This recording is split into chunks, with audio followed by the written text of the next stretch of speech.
ये बहुत बात बोल के चला गया है। इससे पहले काला धन हटा दिया और इसके बाद 15-15 लाख अकाउंट में आ गया है सबको। जी ये तो प्रधानमंत्री नरेंद्र मोदी जी की थी। नरेंद्र का वो आदमी ना मुख्यमंत्री है, ये दोनों मिलेगा नहीं किया है कुछ साधन बाबू, क्या किया है उसमें क्या देखेंगे। वो एक फोटो महिला डॉक्टर है नरपतगंज हॉस्पिटल में, ये बताइए कितना डॉक्टर है हॉस्पिटल में? 3 गो डॉक्टर है, मात्र 3 गो डॉक्टर है। इतना बड़ा नरपतगंज प्रखंड में 3 गो डॉक्टर संभाल लेता है, ये बताइए। एक कोठो महिला डॉक्टर उसमें नहीं है और नहीं सुनता है। यानी अस्पताल की स्थिति बड़ी खराब है। और कोरोना में कई सारी शिकायत, कोरोना काल जो चल रहा था उसमें कई सारी शिकायत भी आई थी नरपतगंज जो है अस्पताल की।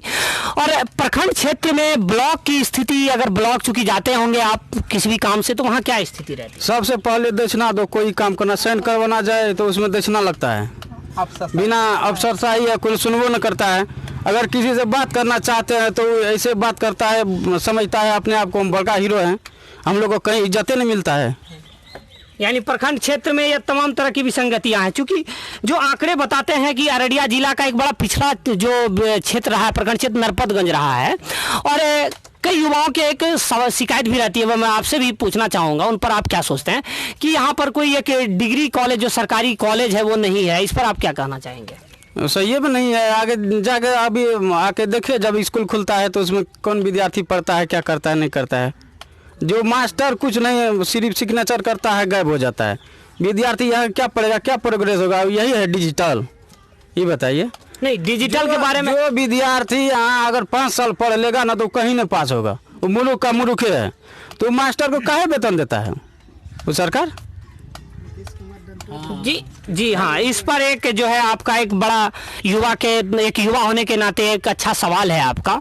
और एक चीज़ जो है पिछले दिनों आई, अगर आप जानते हो, आपके जानकारी में हो, कि नीतीश कुमार जी ने एक कानून के टाइप से लाया है उसमें कि जितने भी जो SC/ST हैं उनके घर में अगर किसी की हत्या हो जाती है तो उनको नौकरी दी जाएगी। क्या ये आपकी जानकारी में है? अरे ये बहुत बात बोल के चला गया है। इससे पहले काला धन हटा दिया और इसके बाद 15-15 लाख अकाउंट में आ गया है सबको। जी ये तो प्रधानमंत्री नरेंद्र मोदी जी की थी। नरेंद्र का वो आदमी ना मुख्यमंत्री है, ये दोनों मिलेगा नहीं किया है कुछ शासन बाबू, क्या किया है? काला धन हटा के पैसा कहाँ गया? एक तो बात बताइए, इतना पैसा जो काला धन में गया है वो पैसा कहाँ है? कहाँ गया वो पैसा? वो पैसा वो नदी में फंसा दिया है। आखिर पैसा कहीं रहना चाहिए ना, हो कि नहीं रहना चाहिए? अभी इतना पैसा दिया है, सब नेता सब पैसा दिया है, हीरो तीरो जितना है, डॉक्टर सब पैसा दिया नहीं कोरोना महामारी में। वो पैसा कहाँ गया? अगर 1-1 लाख रुपया प्रति घर देते तो फिर भी पैसा नहीं मुकता। लेकिन पैसा तो कह रहे हैं अभी नहीं आया है, पैसा आने में वक्त लगेगा। हम लोग देख रहे हैं, जब उसी का बात हम लोग सुन रहे हैं। काला धन की जो बात आपने की, काला धन नहीं आया। काला धन कैसे नहीं आया? प्रधानमंत्री कह रहे हैं कि नहीं आया। मान के चलिए जिसके अकाउंट में यहाँ हमारा देहात में 2 लाख रुपया था, वो निकाल के कहीं बेटी के यहाँ दे आया 50,000, तो कहीं बेटा के यहाँ खाता में डाल दिया 50,000, इसी क्रम में वो पैसा बचा है। तो जिसके पास अगर 50 लाख अकाउंट में होगा तो क्या अकाउंट में होगा उसका पैसा? नहीं निकला होगा, स्वाभाविक निकला होगा। और वो भी उसी ढंग का किए होंगे जो बता रहे हैं आपकी, किसी के यहाँ 50,000, किसी के यहाँ 1 लाख दे करके वो उसको फेरबदल करने की, फेरबदल करके पैसा बचाया ना। जो यहाँ हमारा मजदूर क्लास का आदमी है, जिसके अकाउंट में 50 लाख रुपया होगा वो तो निकाल के देवे किया होगा, वो सरकार को नहीं दिया होगा, कोनो बातें नहीं है, हैं?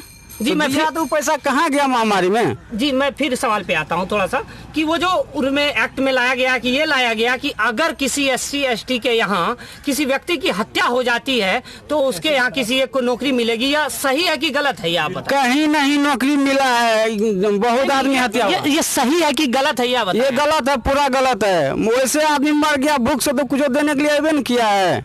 पप्पू यादव बस भी दिया तो उसके ऊपर FIR दर्ज कर दिया है दिल्ली से, बोला कि इतना पैसा कहाँ से लाया है तुम? तो पैसा तो लाता है लेकिन बांटवा तो वही करता है।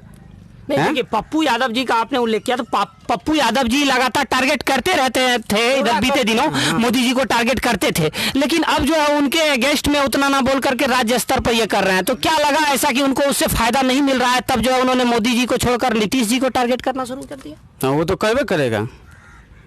जी एक सवाल मैं आप युवाओं से जानना चाहूँगा, पिछले 17 सितंबर को जो है हमारे भारत के प्रधानमंत्री नरेंद्र मोदी जी का जो जन्म दिवस था, उस पर जो है सभी युवाओं ने राष्ट्रीय बेरोजगार दिवस मनाया, तो उस पर आप लोग क्या कहना चाहेंगे? वो बेरोजगार दिवस मनाया इसलिए कि हम लोग युवा सब ने मनाया और पूरे देश ने मनाया, ये देख करके सब भुखमरी है। सरकार ने बताया था, प्रधानमंत्री ने बताया था कि 2 करोड़ जॉब देंगे पर ईयर, ठीक है, लेकिन अभी तक वर्क जो देखें ग्राफ 0 है, इसलिए बेरोजगार दिवस में कई लोगों ने अपना डिग्री जला करके, डिग्री का जीरोक्स कॉपी जला करके प्रदर्शन किया कि पूरा बेरोजगारी यहाँ पे कोई किसी को जॉब नहीं मिलता है, इसलिए बेरोजगार दिवस मनाया गया था। आक्रोश में आकर के मनाया गया था। मनाया तो क्या लगता है कि वो जो मनाया गया उसका कोई फायदा मिलने वाला आने वाले वक्त में? क्या कर सकते, ये जिस तरह से पहले के राजा महाराजा थे वो अभी तानाशाही चल रहा है, हिटलर की तरह तानाशाही चल रहा है।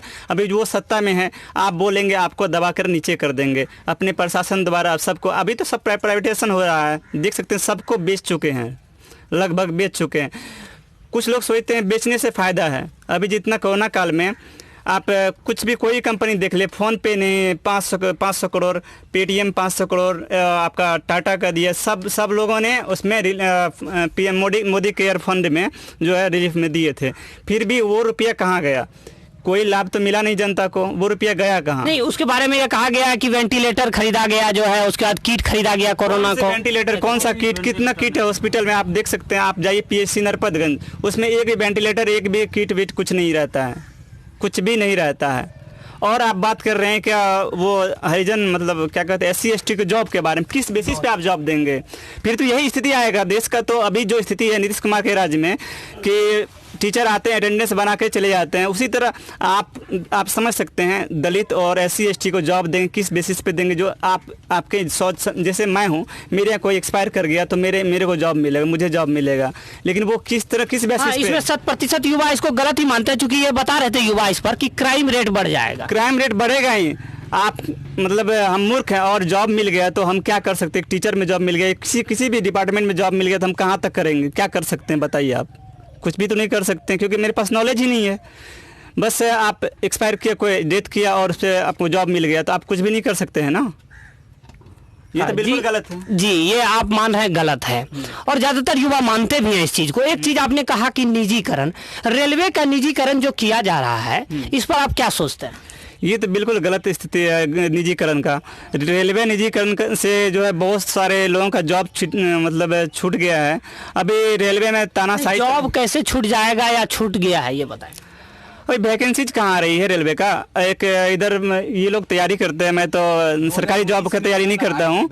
2019 में वैकेंसी आई थी, अभी तक जब इलेक्शन आती है उस समय सरकार क्या कहते हैं, NTPC का जैसे बता रही है, NTPC का जो वो बहाली आया था, अभी तक 2019 से अभी तक उसका न कुछ हुआ, न एग्ज़ाम हुआ और कुछ भी नहीं हुआ है। रेलवे का स्थिति बदतर बना दिया, एक भी जॉब रेलवे में अभी नई वैकेंसी जा रही है। हाँ जी, ये निजीकरण को लेकर के आप खासे असंतुष्ट हैं, और यहाँ एक युवा बता भी रहे हैं कि जो है दिक्कतें हैं उस लेकर के।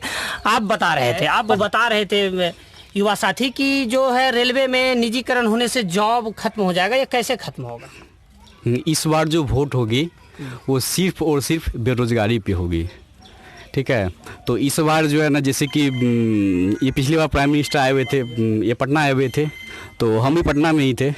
तो वहाँ पे उन्होंने जो 2019 का लोकसभा इलेक्शन में वो बोला कि उसका वादा था कि इस बार वैकेंसी आएगी रेलवे में। वैकेंसी आई NTPC और ग्रुप D के रूप में। तो वैकेंसी आने के बाद हम लोग जो है भरे फॉर्म का फीस जो है 400 रुपया लिया गया, शायद ये 500 लिया गया था, शायद 400 रुपया लिया गया था, 400 और नहीं, रेलवे में 500 लिया गया था, जिसमें मैं बता दूं कि 500 लिया गया था। 500 में जो है बताया गया था कि एग्जाम जब होगी तो उसमें जो है बाकी जो 400 रुपया है वो वापस एक तरह से सब्सिडी के तौर पर दे दिया जाएगा, सब्सिडी पे। तो इतने इनका जो 1.5 साल हो चुका है, अभी तक कुछ नहीं। तब इधर हम लोग ये सारे युवा मिलके स्पीक अप SSC रेलवे वाला जी वो अभियान चला था, जी हाँ, ट्विटर पे ट्रेंड चला था। हाँ, ट्रेंड के तब जाकर के नोटिफिकेशन आया कि 10 तारीख को जो है ना, 10 दिसंबर या 15 दिसंबर को एग्ज़ाम होगी। तो रोजगार का ये स्थिति है।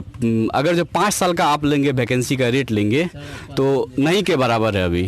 हाँ, चाहे आप SSC 2017 का जो रिजल्ट अभी तक नहीं दिया है, सुप्रीम कोर्ट में फंसा हुआ था। इनके 2017 लीजिए, 2018 लीजिए, 2019 लीजिए, 20 का तो स्थिति छोड़ ही दीजिए आप। हाँ, वैकेंसी जो है एक तरह से ये नीचे जा रहा है उसका पूरा एकदम साफे चौपट हो गया। ये अगर जो पिछले अगर 4-5 माह का आप ये देखेंगे तो लगभग 10 करोड़ युवा बेरोजगार हुआ है, चाहे वो प्राइवेट सेक्टर हो चाहे वो सरकारी सेक्टर हो। जी, ये स्थिति है युवाओं पर। आप जो बता रहे थे बेरोजगारों की जो स्थिति है उस पर आज इस बार का जो चुनाव होगा वो बेसिकली बेरोजगारों की जो एक स्थिति है उस पर युवा इस बार जो है वोट करने वाले हैं। सुशासन बाबू आप बोल रहे हैं, सु को हटा दीजिए, को उसमें लगा दीजिए। वो जन सुशासन बाबू नहीं कुशासन बाबू हैं। चूँकि जो है BSSC का फॉर्म आया था, अगर हम तब इंटर में थे, लगभग शायद 2012 या 13 में आई हुई थी फॉर्म। नहीं 15 के लगभग में थी। हाँ 15 में शायद। हाँ 15 में इंटर में था, ये तब आई हुई थी। आज तक उसका क्लियर नहीं हुआ, कुछ नहीं हुआ है। तो ये है अभी रोजगार का स्थिति यहाँ पर।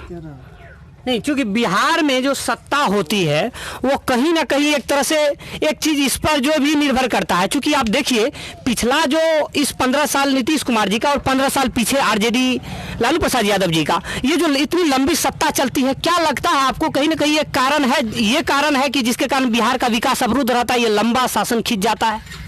हर 5 साल में आप देखें, बाहरी जगह पर अमेरिका जैसे विकसित राष्ट्र में देखें और तमाम जगह पर देखें, 5 साल में सत्ता परिवर्तन हो जाती है। क्या यहाँ पर लगातार नहीं होना चाहिए? सत्ता परिवर्तन होना चाहिए, सत्ता नहीं होती परिवर्तन। इसी के कारण डिक्टेटरशिप, जिसको हिंदी में कहते हैं तानाशाही। हाँ तानाशाही कहते हैं। जिस तरह हिटलर राज किया करते थे उसी तरह अभी जो है मोदी जी कर रहे हैं और ये पिछले 15 साल से ये नीतीश जी कर रहे हैं। हर एक साल सत्ता परिवर्तन होनी चाहिए ही, हर एक स्टेट में। हाँ, यानी हर चुनाव में ये होना चाहिए। डेवलपमेंट थोड़ा सा जो है डर होना चाहिए। यहाँ पर है बीजेपी है, सांप्रदायिक ये पार्टी है जो कि हिंदू मुस्लिम के नाम पे वोट कराती है। और ये नीतीश कुमार जो है ना ये पिछड़ा से अति पिछड़ा, दलित से महादलित, अभी भी वो जो है ना दलित कार्ड ही खेल रहे हैं। जैसे कि जो है ना ये दलित मारा तो उसको जो है ना जॉब देंगे, तो हमेशा जो है दलित कार्ड ही खेला गया है। जी ये तो है, लेकिन आपने एक चीज कहा कि बीजेपी सांप्रदायिक पार्टी है, लेकिन बीजेपी अपने आप को, चूंकि आरोप लगते हैं उस पर, इसमें कोई दो राय नहीं, लेकिन वो अपने आप को धर्मनिरपेक्ष पार्टी मानती है और सांप्रदायिक आप बता रहे हैं। किस आधार पर सांप्रदायिक बता रहे हैं? धर्मनिरपेक्ष तो है ही नहीं। आप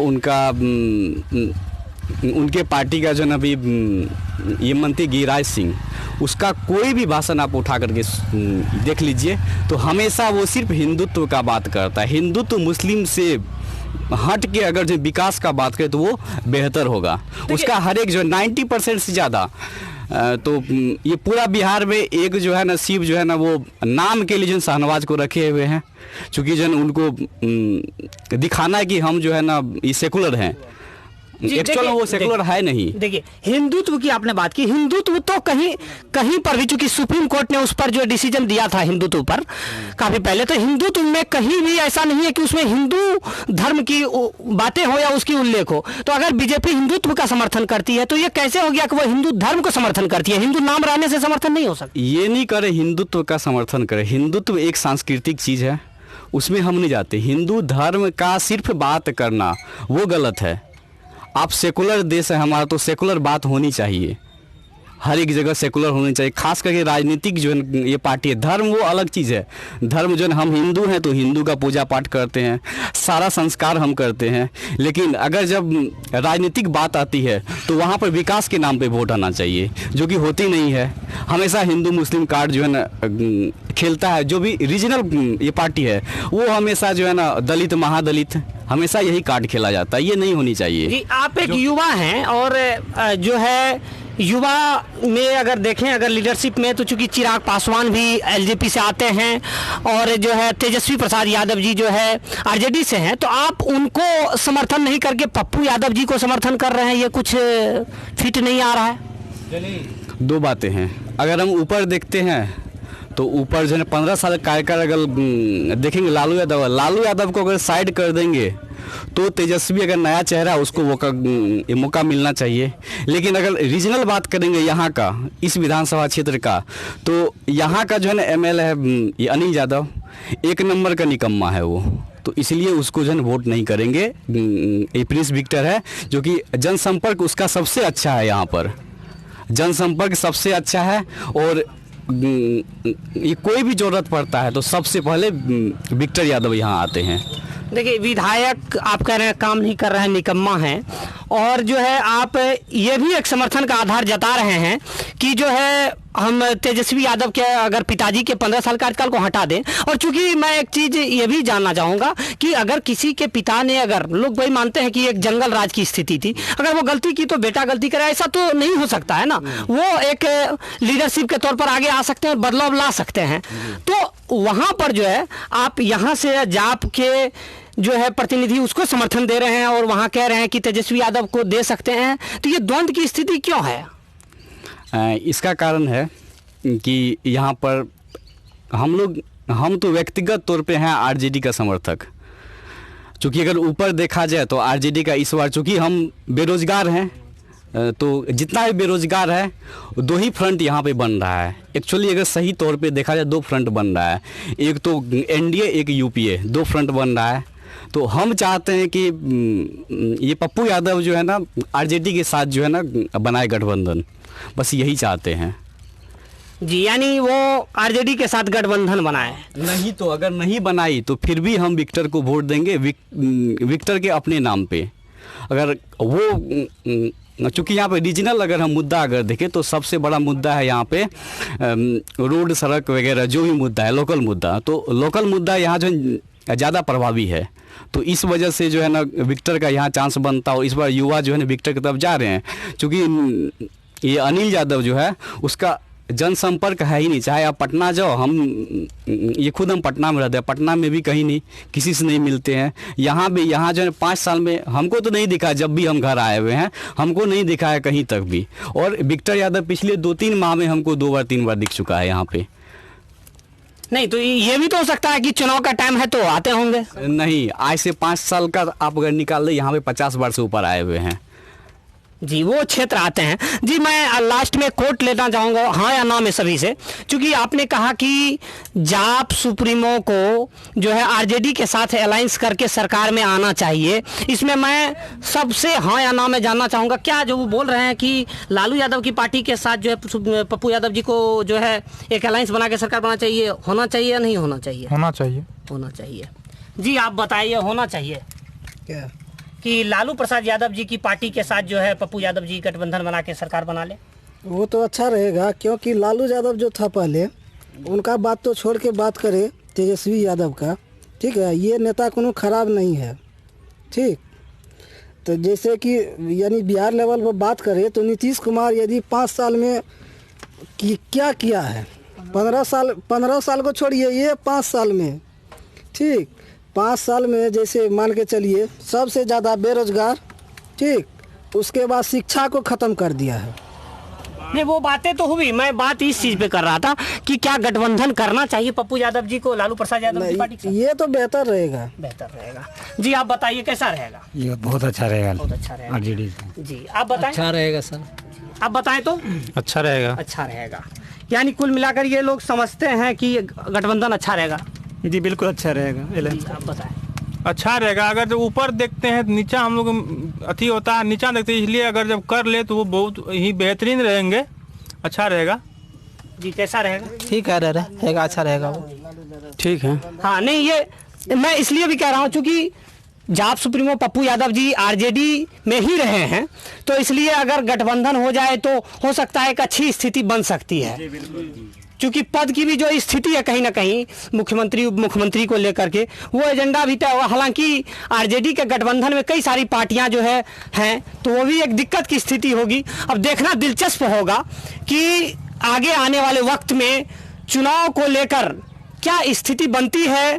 और यहाँ नरपतगंज क्षेत्र की यहाँ की जनता से जो मैंने सवालात किए उनसे यह निकल कर आया कि वो यहाँ प्रिंस विक्टर जो जाप के हैं प्रत्याशी, उनको जो है समर्थन का एक आधार बता रहे हैं और देंगे भी। ऐसा वो लोग कह रहे हैं कि उनके लिए एक हम लोग संग्राम की तरह काम करेंगे और उन्हें जिताएंगे। ये भी स्थिति। और आगे जो उच्च स्थिति में देखें अगर राज्य स्तर पर, तो ये कह रहे हैं, यहाँ से एक चीज निकल कर यह भी आया कि जाप सुप्रीमो को आरजेडी के साथ गठबंधन कर लेना चाहिए और सरकार बनाना चाहिए। देखते हैं यह कहाँ तक आगे आने वाले वक्त में कितना इसमें बदलाव होता है। तब तक के लिए चूंकि एक और भी स्थिति है चूंकि युवाओं में जो यहाँ रुझान आया, उसको मैं और भी जगह जो है आगे जो तमाम नेताओं का इंटरव्यू होगा मैं उसमें सवाल उस पर पास रखूंगा जो युवाओं से उभर कर आया। तो जो भी स्थिति हो इस पर तमाम जो है द रिफॉर्मर न्यूज की जो है इस पर एक नज़र रहेगी। अगर गांव या शहर का जानना हो हाल चाल तो द रिफॉर्मर न्यूज के साथ देखिए जनता की चौपाल। धन्यवाद, जय हिंद।